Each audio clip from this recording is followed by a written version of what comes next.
మనిద్దరం ఎన్ని అనుకున్నా సరే బెస్ట్ ఫ్రెండ్స్ విత్ బెనిఫిట్స్.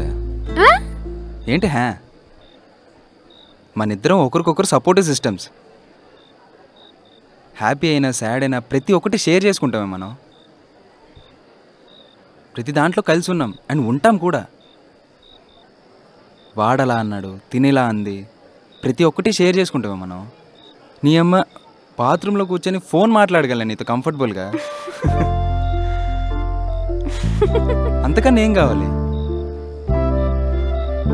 నీకు ఫీవర్ వచ్చినప్పుడు నేను స్కూల్కి ఉండిపోవడం, ఒకటే రోజు హోంవర్క్స్ ఎగ్గొట్టడం, ఇది మనం. దీన్ని ఫ్రెండ్స్ విత్ బెనిఫిట్స్ అంటారు. సొసైటీ ఏమనుకున్నా మనమేంటో మనకు తెలుసు కదా. ఈ జనరేషన్ వచ్చి ఈ ఫ్రెండ్స్ విత్ బెనిఫిట్స్ని పాడు చేసింది, కానీ మన బెనిఫిట్స్ వేర్లే.